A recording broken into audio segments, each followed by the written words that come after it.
Dan, very nice to meet you, sir. Joel. Joel, very nice to meet you. And you said you were from New York. Yes. So how long have you been in Philly? Over 40 years. 40 years. Wow, you must love it. I do love it. That's crazy. What is the most one thing you love about Philly? You have to love something very in particular to stay here. That's 4 decades. Well, lots of things, I guess. It's the walkability, the aesthetics. Okay. Gorgeous buildings. And are you aware of what's happening today? Yes, I am. It's the naked bike ride. Have you ever seen it before? I have not seen it. I know about it. Okay, so this will be your first year seeing it. So hopefully I'll be able to interview you right after seeing it and get kind of your reaction. Okay. What do you think about events like this? Do you wish there were more of them, less of them? Well, I guess I hadn't realized what it was about, why it was called the Naked Bike Ride. And in talking to my daughter, who's in it, she made clear that it had to do with the vulnerability of bicyclists. So the cause is great. I hope I have that right. And I think it's great to have. Whether we need more of it depends on whether there's a cause that'll work it. So, from my understanding, it's both about the protection and the rights of bicyclists, which we as Philadelphia just lost a doctor, right? A doctor just lost her life, 30 years old, and to a horrible crash. So we need activism, and I think they also activate for naturism and being a nudist and feeling free. I was talking to a few people of the ride, and it's very freeing of them. They aren't able, a lot of them come with past traumas, so they're being able to open themselves up to the world and kind of feel a part of a community is needed for them. Okay, that's fair. What is one piece of life advice you could give to somebody, coming from a bigger city to a smaller city? Oh, I don't know that I have great life advice to That's give. okay. I appreciate your time, Joel, Sure, and no I hope to talk to you after you see the awesome event. Okay, thank you. All right, thank you. Where are you from, Steve? I'm from Philadelphia. I'm from South Philly, but I live down in Elkton, Maryland now. Okay. I'm relocated down I live in Northeast Maryland. What caused you to leave Philadelphia? The Marine Corps. I went in the Marines. My mom moved down to Maryland, so after I got out of the Marine Corps, I came back and stayed with her in Maryland, and I just kind of stuck, stayed down there. Thank you for your service. Appreciate it. Maryland's a beautiful thing. I was just wondering if there was any reason, like Philadelphia reason, you left. No, not at all. I miss being up here. I'll be honest with you. I bring my kids up here as much as I can to kind of get them to experience the city, you know, and kind of experience the park and South Philly and all of its glory. What is your favorite thing about Philly? Oh, the birds, man. The Eagles. birds. There you go. Go birds. Phillies, Flyers, Sixers. Yeah. So, do you know what's happening today? Yes. Okay, and one of your family members is in the Naked Bike Ride, right? My father, yes. So, have you ever participated? No, actually, I never even heard about this until my dad had called me and asked me if I wanted to support him, because he wanted somebody. His wife didn't, not saying she couldn't, but it was a little tough. I mean, she was supporting him, but she couldn't be there physically to support him. But I said, sure, I'm all for it, Pop. It's different levels, and that has to be cool that your dad asked you to come out and support him. You know, are you and your dad close? Yeah. That's cool. We're real close. He's been wanting to do this for a little while now. It's been on his bucket list. He said, I want to do it. He's like, because you know what? Knowing my luck, next year they finished. This was the last year, so. He's hoping it keeps going, so. Yeah, I mean, it is something to try once in your life. It is a very freeing thing, right? Riding naked. I have yet to have the chance to do it. I feel like I might do it. It's really getting my wife to get on board with it. Okay, it's tough. I feel like there's different levels of people that do it. Like there are people that are born, you know, just free, free, and then there's like a few people that have some level of clothing on, and then there are people that are fully dressed riding. There's every level of like comfort, I would say, on the ride. So I would say it's more about inclusion than anything. Well, I didn't know that. I didn't know that you could be dressed. If that was the case, I would have rode with my dad then. Well, you learn something new every day. Maybe we'll see you next year. Maybe next year I will, or participate, at least partially. I can warm my wife up to getting fully naked eventually. Like, let's go ride with the naked people. We can be dressed. I might get her on board. There you go. There you go. What is one thing you wish you could see changed in Philadelphia? Like, you spend a lot of time in Philadelphia, and you've seen other places, you know, and you fought for this country. What is something you wish you could see different in the community or people's daily life? Clean up a lot of the better parts of the city. I drive through a lot of sections around here, and you see still a lot of abandoned buildings. You know, they could be hopefully maybe turned into apartments or something. You know, there's a lot of areas that it's like you see the beautiful parts and then you get this black eye right in the middle of it, you know, and then it's, you know, everything after that's great, but there's these little black eyes everywhere in the city, and it's tough to see that type of stuff, you know. I wish they would somehow clean it up.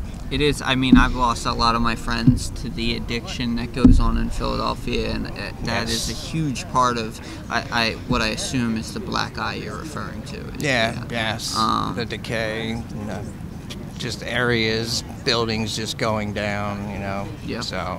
Yeah. Well, what is one piece of life advice you could give the people out there that you've carried with yourself that's helped you through times? Live life with no regret. If you ever think, should I do that? Just do it. You know why? Because you never want to go back 20 years from now thinking, you know what, I should have done that 10 years or 20 years ago. You know, just do it, man. Who cares what people think about you? Just do it. And I noticed when I was in the Marine Corps, you know, I've seen a lot of people that lost their lives next to me, you know, that never got an opportunity to be able to just do those situations, you know. So if you have the opportunity to do something and you're considering it, don't consider it. Just do it. And it's crazy to have that perspective, you know what I mean? And that's how you should look at life. Yeah, sure. Never regret what you do. It's how it builds a person, who you are, you know. Everything that you choose, every choice you make, you know, builds you into the person, molds you into the person that you are, you know. So who you are 20 years from now, all those choices you did, whether you chose to do it or not, that's how you become who you are. Amen. Amen. Well, thank you very much for sitting down with us. Thank you for supporting your dad and the community. Yeah. I hope to see you out next year. Yeah, hopefully it's next year too. Yeah, stay cool. Dan, nice to meet you. I'm Kyle. Kyle, very nice to meet you. Are you from Philly, Kyle? Yes, I am. Philly born and raised. Okay, congrats. What part of Philly? I'm from Nicetown, but I live in Frankfurt at the moment. Okay, so. I'm right by you, Frankfurt and Linden. Oh, right, tough. So what is one thing you love about Philly? The culture, 100% the culture. I feel like there's always something to do here, no matter if it's concerts or bike rides or visiting the art museum, whatever you want to do, we just got good food and everything. I feel like it's mostly like a positive city for the most part. Okay. But we do have a lot of downfalls. Yes. So I'm assuming that's probably what you wanted to talk about also. So there are things. I will ask you, what is the number one thing you don't like about Philly? One thing you wish you could change? One thing I wish I can change about Philly is the public officials. Okay. Because I feel like it starts from the top up. When you look at certain things like our school district, it's kind of horrible. We have at least like 50 to 60 schools with no elementary schools with no playgrounds. We have at least 25 schools with no air conditioning. And it's like, how the fuck are these people supposed to get an education with no air conditioning in their schools? And now we look at all of the problems and stuff that we have in the city, and everything is like, I think it honestly just starts, from the top up. We have a lot of corrupt officials in the city who like to line their own pockets and buy Teslas and go on vacations, and they really don't care about the people who actually live here. Right. I think it comes down to a lot of people, and I think our governor said it best in a recent interview. You shouldn't have to come to the Capitol to talk to me. I should be out on the street hearing from you. And that's a whole different way to run, you know, a political system. Is how often do you see the politicians out here talking, you know, to people like you and me and the people here in this park and saying, well, why do you come out to this park? What do you love about the park? What can we change about the park to make it better? You have to go to them, make a petition, get a couple thousand people to sign it. It's a real pain in the ass. Yes, exactly. It's not human nature, you know what I mean? It's a hassle. You know, we avoid hassles, humans. Yeah. I know I do, right? So, yes. Exactly. It's almost like it's built so you don't want to deal with it. You know what I mean? I totally forgot. Today is the naked bike ride. Do you know anything about this? Yes, I do. Okay. So, did you come here for that? Yes. Okay. Have you ever seen it? Yes. Okay, what do you think about that? Do you think there should be more events like that or less events like that in Philadelphia? I'm not gonna lie. I think it's pretty funny. I think it should be like a little bit more events like that. I'm not saying it's like necessarily the best tourist attraction, but it's just funny as hell just to see. Like I got my boy down here. He's from New York. He never seen anything like that before, and I've been witnessing this since maybe 2017, since I was in high school. And I'm like, yo, like I think it's pretty funny. Yeah, hundreds of people naked. I think it's thousands. I think I read up on it. It's around 2,000 people that are going to be naked this year. So I don't know if I saw 2,000. I was there at the start of the race. Oh, really? Yeah. There was definitely, I would say a good 1,000 people for sure, but there's a lot of people. Well, there's some advocacy behind it, actually. Yes. So I think they were trying to increase biker awareness and trying to get more bike lanes and things like that. And that just kind of stems back to what I was saying. It's like, do we have to ride butt-ass naked through the streets just to get more bike lanes around here? Like, what's going on? Well, I think it causes a stir, right? It causes people talking about it and being like, well, what's going on? Why there's a couple hundred people naked on bicycles? Whereas if it was just a bunch of 100 people on bicycles, do you think there would be much of a stir? Like we have marathons, you know, where they shut stuff down, and those go unnoticed. Like I talk to people on the days of the marathons, and they're like, "What's going on?" There's a bunch of people running around, you know, and it's just a marathon, you know what I mean? And this, I think, breeds conversation, right? Yes. It causes us to talk. It causes the people here in this park that are unknowing to what's about to just unpile on them, right? And like that causes a conversation that we as humans need to have. Because like I've talked to a lot of the bicyclers today, and there's so many different perspectives and views on like what's good and what's not good that it makes it a crazy thing if we don't talk about it, because then we're all angry at each other. Yeah. It's like this person wants it this way, this person wants it this way, and you're just clashing because you're not talking. You just expect it to be this way, or you expect it to be this way, and it doesn't end that way ever without that communication. Not at all. And they should honestly just get over it. It's only one day a year. So, come on now. It's like cars basically own the entire city every day throughout the year. So it's like they should kind of just get over it. And it's really interesting when you see the cars interact with like the bicycles. I literally witnessed a car trying to like push through the traffic today, and it was jumped on the hood by one of the bicyclers, and they beat the hood in. So it does come down to communication is key, right? And it can stop a lot of controversy, including that incident. So it's one thing you could tell the people, like a bit of life advice that's helped you through life that you carry with you, that you could maybe offer to the public. I was a philosophy major in college, so I'm trying to make this less deep. Okay. That might be a good perspective. Somebody that literally studied, you know, the thought and perspective of life. Let me think. Let me try to simplify this as much as possible.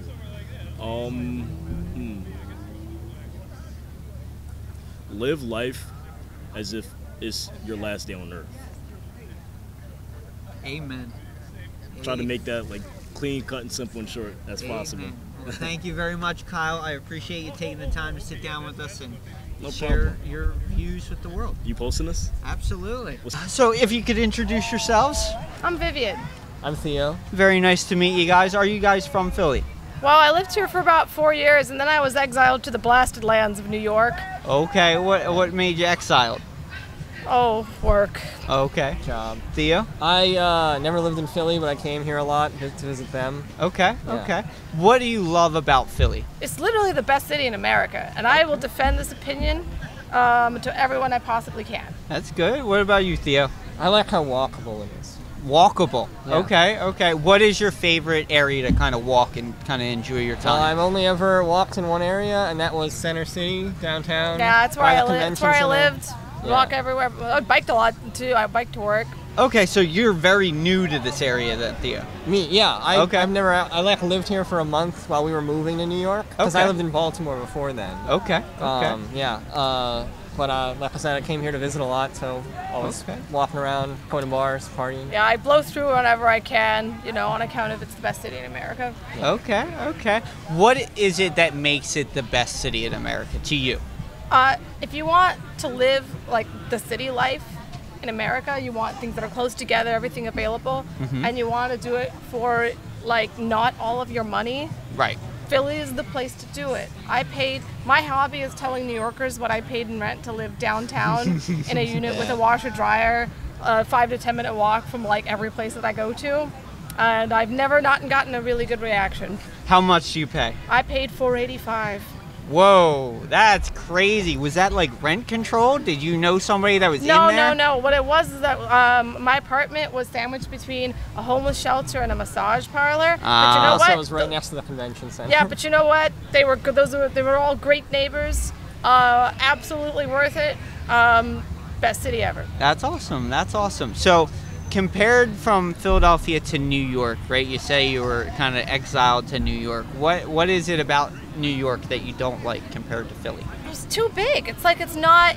Okay. Yeah, it's weird. You'd think that like it would just be it's like Philly. I always thought of Philly as like it's like New York, but like smaller and more. But like more of it just clone stamped. But no, it's not. It's so big. It's like unpractical, and it like even to live in like the boonies, it's like all of your money. Right. Yes. It is very costly. So it's like unless you live in like one of the neighborhoods that wants even more of your money, it's kind of like you're taking 40 minutes to get literally anywhere. That's also, true. and I found this so like affronting when I found this out. A lot of times, most convenient way to get anywhere in New York is just to drive, unless it's peak traffic. Intra-borough, yeah. Yeah, you just drive. You know. You don't really save any time And on we the live in subway. Manhattan, of all places. Yeah, I feel like whenever I go into New York, I kind of like load a motorcycle into the back of this, and that's the cheat. I can like kind of. Oh, yeah. But even that's dangerous. The taxi drivers will like kind of try and hit you to get you out of their way. Driving's not fun. It's not fun. What is one thing you wish you could see changed in Philadelphia for the better? Like community, like everybody's kind of daily life. What is one thing you think would do the world a better for Philly?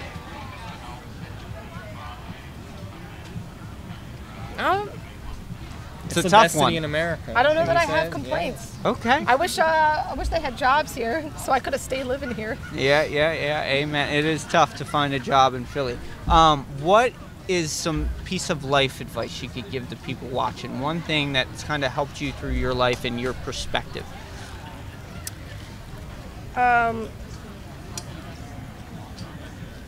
Always wear sunscreen. Yeah, wear sunscreen. Always wear sunscreen. You don't want sun cancer.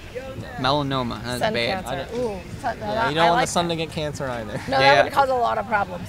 Well, thank you, Theo. No problem. Thank you, Vivian. I greatly appreciate you guys. If you wanted to give a shout out to yourselves so they can follow you, it's up to you. If not, you know. Please don't follow me. That would be really scary. I would call the police. Yeah, I prefer to remain anonymous. Okay. All right, guys. Thank you very much. Thanks. All right. All right.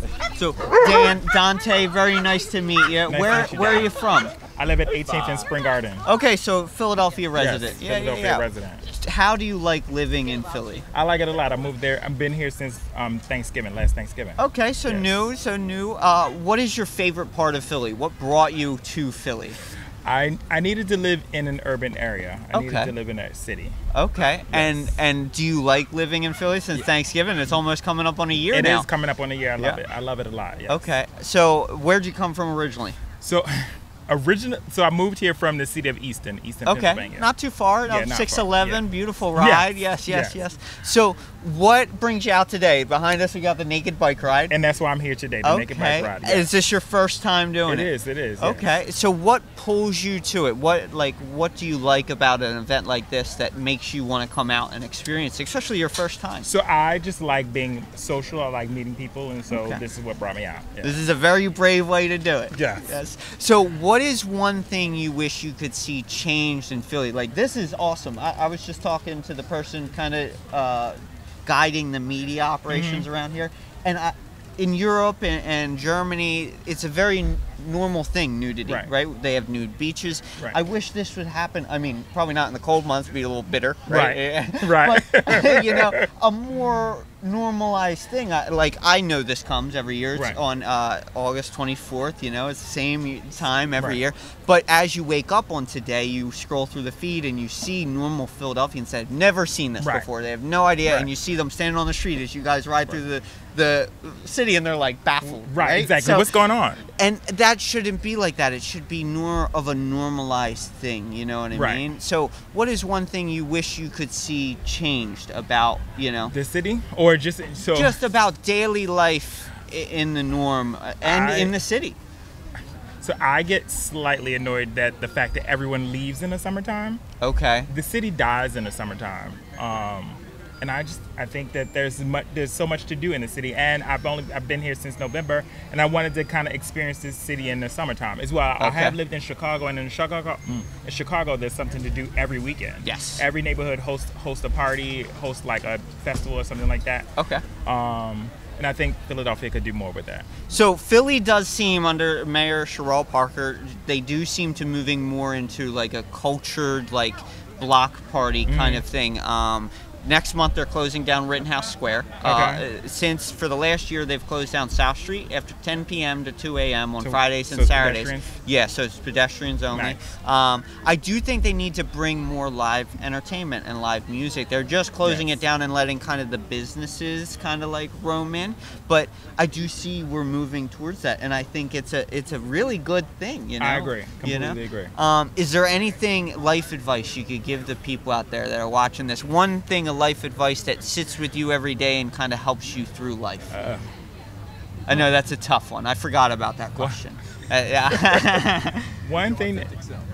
Yes. Yes, be authentic. Be your authentic self. Yes. Okay. Yes, that's my life advice. Well, Dante, thank you very much. Nice to meet and you. You're more than welcome to give a shout out. If you don't want to, I totally understand. Hey, Kevin. Hey, babe.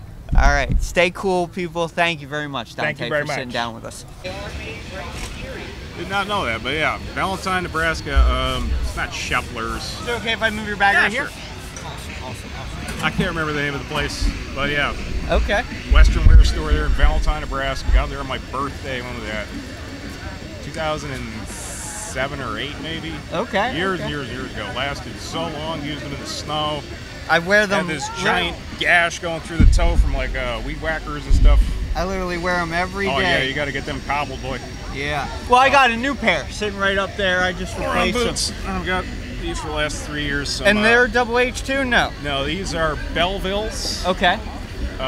U.S. Navy flight boots, flight deck boots. So Okay. DoD rated for all sorts of stuff that I'm not going to go on to, aircraft carriers, flight choppers, stuff like that. But they're just made in America, made out of cow, last forever. These things go on 3 years. Daily Insulated riders. on the inside? Nice and... Yeah, they got the little insulate. And then, That's good. That's good. Good tread. You work in kitchens, working a lot of kitchens over my time, so you get a lot of crap stuck in the treads. And these have that foreign object displacement tread. So you get the little... Okay. Okay. There you get go. just enough grip, but you don't track shit around with you. There you go. Are you from Philadelphia? Yes and no. Okay. Kansas born, Bucks County raised, Chicago barrel aged. Okay, so you've been around. And then just moved back here to Philly end of last year. Okay, what brings you back to Philly? You've been around, you know? Chicago turned into a hellhole. Last 12 years, 13 years there, it turned into a hellhole. I ended up living north side, south side, west side, Evanston, Indiana. Jeez. Moving back to Chicago, and after that, I blew a gasket. Drank it too much. Okay. Food service, they built a Hooverville a mile away from my house. Giving everyone, sanctuary city, they're giving everybody jobs and free money, and I'm just struggling to make it work, let alone getting out of a terrible relationship with a terrible single mother. I'm sorry, bud. Yeah, well, away she goes, man. Yeah, life, it's a fickle bitch, it seems like. Yeah, especially if you're in that food service life, then you're just high octane all the time, self-destructive, masochistic. Very stressful kind of life in the food cook line. Yeah. Yeah. And fine dining, shitty dining, Michelin star dining, and then just like, I moved to Chicago to learn how to work. Okay. When I came back to Philly and I'm looking at y'all, I'm like, your roads are drunk. What is this paved job? Right. The line it's going like a needle on Led Zeppelin, man. What the hell is this? It's supposed to be straight. I guess they don't care, right? Yeah, it's Philadelphia. It's just been like generations of don't give a shit attitude. Yep. You know, you got off the boat in 1645, had a couple of generations, maybe 2-3 generations, and they said, you want to go west? Chicago, California territory? And they're like, too far away from my beach house, fuck that. Yep, yeah, We're not going to do it. So it's just generations of half-assed is three-quarter ass. Yeah. The kind of deal. It's a perspective thing. I feel like the people that don't want to build anything haven't for a very long time. Yeah, and then all the artisans and craftsmen, they've retired generations ago, and then you got that one guy who wants to go and be like, yes, I want to learn how to do slated roofs by hand with a hammer. Right. Up there sweating. Now, fuck that channel. Better profit margins. Right. So one thing I do love about the area is Chicago, again, everything burned down. Okay. Thanks to the bullshit story of Mrs. Leary's cow. It's total bullshit. But yeah, everything's 1890 and beyond. Here it's like Yes, this was from 1685. Very George old. Washington fucked in the guest room, yes. Yeah, some very old stuff. What brings you out today? We're at the Naked Bike Ride. That's a good question. I've done Chicago Naked Bike Ride 9 years in a row. Oh, wow. Or not in a row, but 9 years total. I missed 2 of them in there. Okay. Once I woke up in August and said, fuck it, it's the ride. Oh. And another year I was actually driving a limousine for a used car dealer with a gypsy wife trying to cheat on his wife going to the casino. Interesting. His dick sucks. Oh. So I'm driving his own personal limousine that he bought so he could drive around his friends and assholes and act like a highballer for the couple of days. There you go. You know, so, like 3 days a year, something like that. Ridiculous tale, but I ended up catching the World Naked Bike Ride that night. It was that night, and I decided to go drive this guy around on a limo, and then we're right there on Clybourne and Halstead or Goose Island, and I'm like, hey guys, it's my freaks there. He's jumping out the sunroof like, Drew, you're a fucking madman. You gonna do that? Yes, I am. There you go. There you go. So let's try Philly. Is this your first? This is your first Philadelphia one then? First Philadelphia ride, yeah, man. Okay, Philadelphia. 9 years Chicago World Naked, and then here we are now. So have you noticed a difference in like the environment or community, like coming from Chicago to like the Philly Naked Bike Ride? Well, I've been here an hour and a half. Let's see how it goes. Okay. Better sound reinforcement in Chicago. We like to make you deaf there.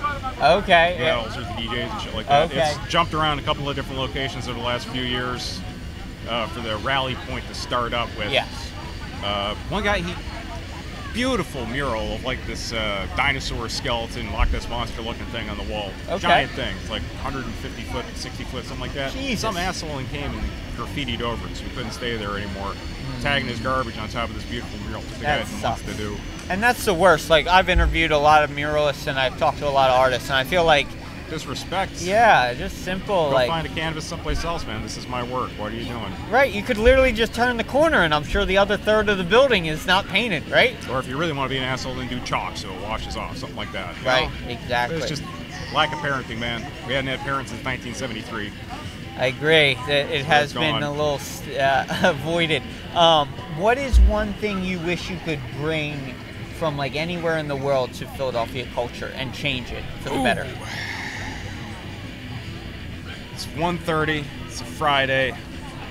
We're not leaving until 5. God damn it! Get back to work. I think it's Bad Saturday. attitude.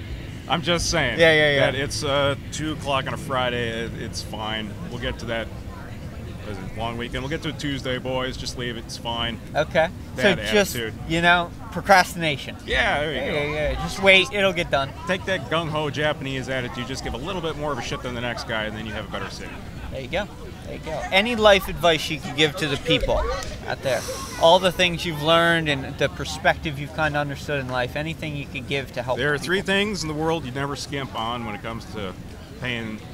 Never buy the cheap option: tits, tires, and attorneys. Okay. Yeah. I've never heard that one before. Maybe boots in there too. Okay. But you always get a deal on some boots. You never know. Okay. And one big last one. What's your biggest dream? What's the dream for you? Couldn't say. I haven't been sleeping well. Okay. My memory foam mattress is broken. Doesn't remember me at all. Oh, well, I appreciate you sitting down and taking the time to talk to us. It's gonna fall on cobblestones naked. Get it out of your system now. Amen. It would fucking hurt to fall on this.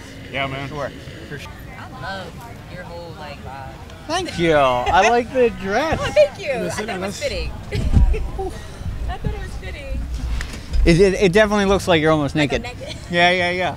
Yeah, well, some people haven't gotten it. Dan, very nice to meet you. I'm Paul, sorry. Paul, very nice to meet you. Dana. Very nice to meet you, Dana. Okay.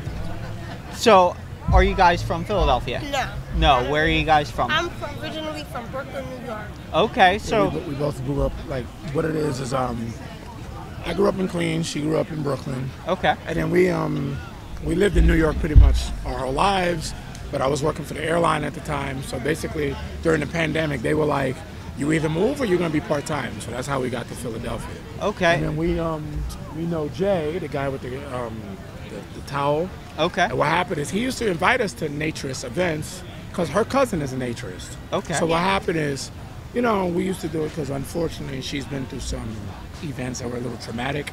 So we went on a trip in San Francisco in 2009. We weren't even engaged at the time yet. And what happened is I said, listen, why don't, she said, oh man, I forgot my pajamas. I said, sleep how you are. She said, but I don't have any pajamas. I said, just sleep as that. She said, but I don't want to be intimate. I didn't say be intimate. I said, let's go to sleep. A lot of people have trouble differentiating between sexual nudity and just plain nudity. Yes. Because people look at it as like, oh my God, it's so gross. Like some of my friends say, I don't see the appeal.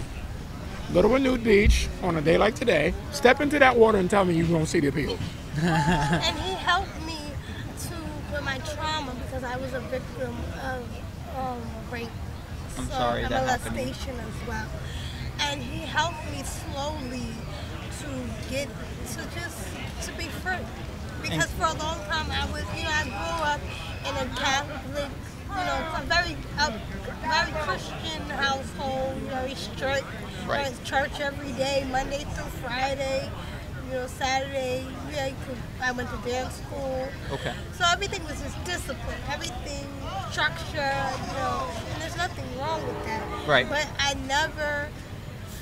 just felt alone. I was always by myself. So I learned to just deal with it, like numb the pain, so to speak.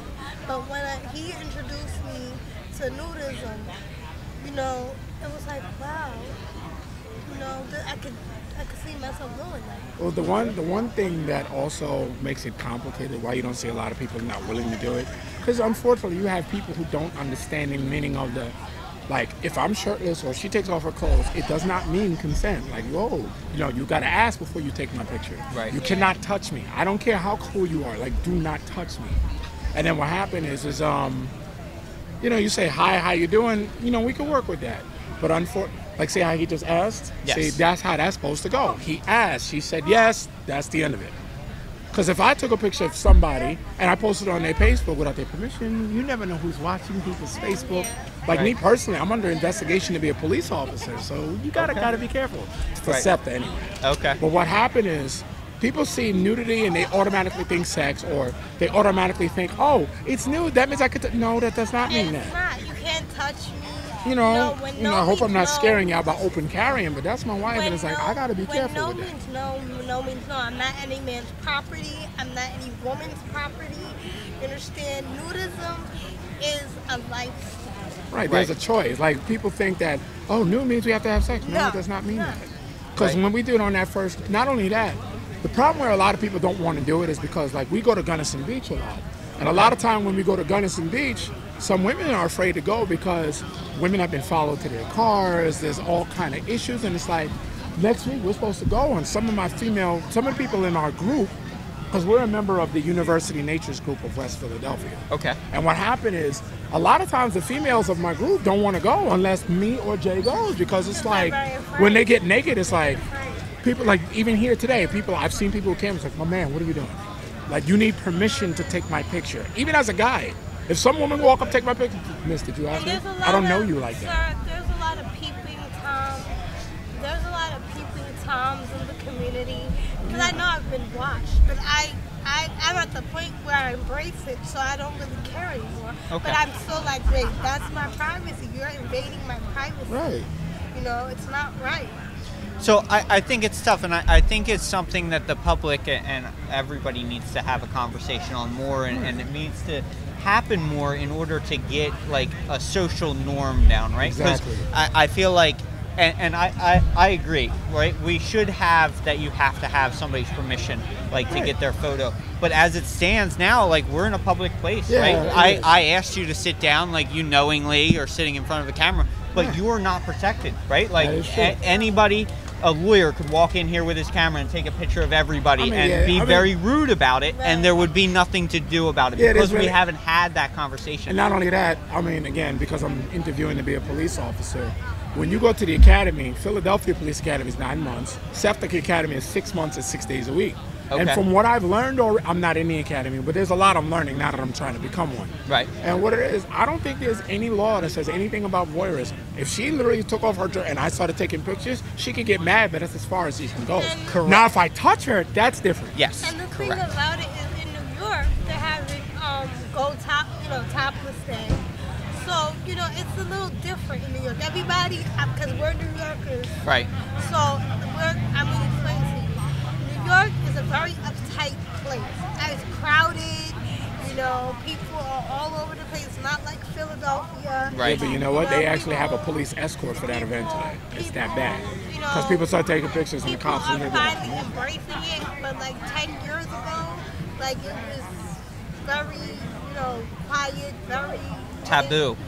And not only that, if you heard somebody, oh, so, you know, so-and-so's, oh, we got to stay away from it. Right. Well, not only that, and now people are embracing it. Not only that, this is the part you're gonna laugh at this one. In New York, if you go to the National Go Topless Day event, the rule is, if you're a man and you go, you have two things. You could either take off your shirt to support women, or you could put on a bra to kind of basically say that if women have to cover up, then men should have to cover up. Okay. And the reason why a lot of these guys are crazy is because they've never experienced what women go through. Because for years, I used to be like, oh, so she got a period, oh, she's menopausal, great, no one cares. But the thing that caught me and brought my attention, it was a very hot day, and I went to the event, and she took off her bra, and I said, you know what, I want to try this. And I put it on, and it's like, it was the one with the wires. And it's all like, our friends saw, and they're like, oh my God, go Roach. Like, believe it or not, my coworkers were like, you know, he's brave because this man wore a bra on national television. Everybody can't do that.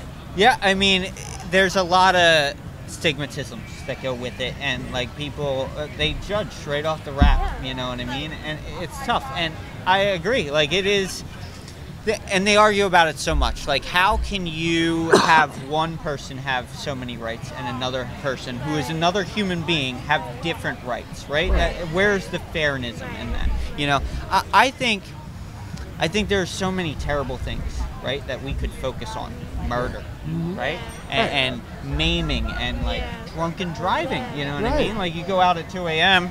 I mean, I drive a school I bus and I deal with all kinds of stuff. Right? And the church, it's still taboo. It's like, it's not the church, it's the people. It's the people. It's not really the church, it's the people in the church. Their mindset. Their mindset is outdated. Yes. Well, they refuse to open their mind to it. They don't want to open their mind. There's a select few that are like getting away towards that because they were, when you're little and you've been groomed. Right. So that's what it was. I was groomed. To think that it was wrong. To think that it was dirty, it's nasty.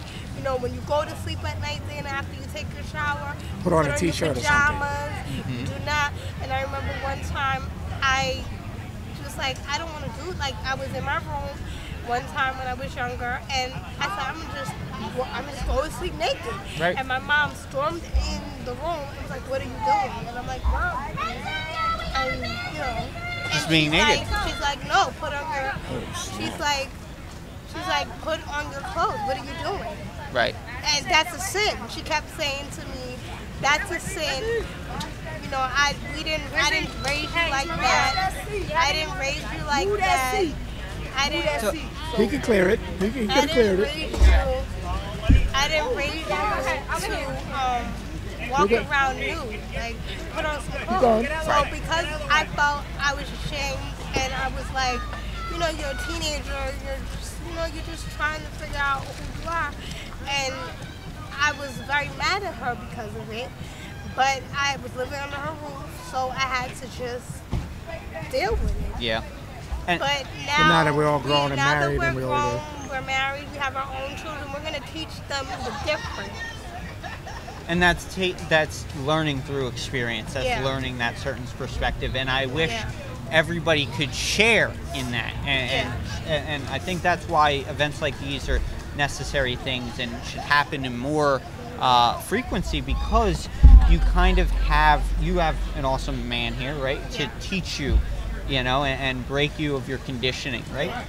Some of these people may not have that, you know, so this is an event and a community where people can kind of learn to break out of that shell that they've learned to have, like you have for most of your adult life, right? And that really, when you change how you look at life, you change the entire life you have, right?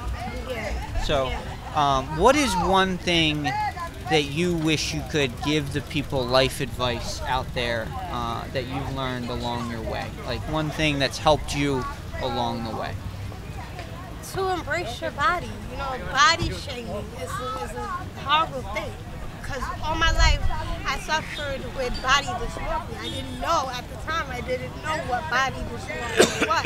Right. And if body dysmorphia is where you think that something's wrong with your body, and everybody's telling you nothing's wrong with you, you're fine. But because I was conditioned to believe, and then I had anorexia, bulimia at that time in my life, not anymore. But I did at that time. I would throw my food. I had a boyfriend that used to tell me, "You're beautiful." Right. How many times do you want me to tell you that you're I could look in the mirror, I wouldn't see it. I would get stuck on surgery, those surgery shows. Yes. And then when I just sat there, looked in the mirror, and just looked at myself and said, you don't need to get surgery. Amen. To fit in like all the other girls now. Now all girls are going back to being like, see how I'm shaped naturally? Now girls are doing that because they're seeing the damage of getting BBL. And they're seeing how it's a mind thing. It's not really such a body thing, image thing. It's more of a mind thing because the guy feels like, well, you don't have a big butt. There was a time period where that was the thing.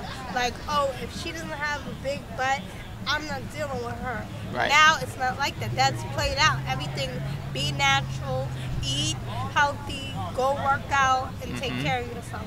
Back 10 years ago, it was, no, girl, I'm going to Miami, I'm going to Brazil, or whatever, and I'm going to get the surgery, and I don't care what nobody says, come back, but now you're miserable. Yeah. Well, the one piece of advice I would say is, don't necessarily question everything about your upbringing, but kind of do your own research. Because a lot of people keep saying, oh, the Bible says this is a sin. Yet, I read the Bible myself, and I never saw anything that said nude is wrong. It never said that. So a lot of people are so quick to just believe everything they were taught. Oh, you have to wear pajamas in the bed. Really? Who told you that? And then they can't give me an answer. So how are you going to tell me this is the complete truth? Oh, you have to wear something to bed. Where is that found in? Right. And then they can't answer me. I'm like, see, that's what I'm doing. And I told my daughter, because we had a conversation, I said, you're beautiful just the way you are naturally. You don't have, like, if your friends kind of coerce you and say, oh, Charlotte, as she gets older, oh, you should get some work done, or you should, no. My friends used to try to tell me that. You should get your ears pierced. I never did. Stand firm in your belief and be like, no, I'm not getting work done. I'm not going to be a statistic. I have a friend, well, she passed away, but she went overseas to get surgery. She went to Colombia. Okay.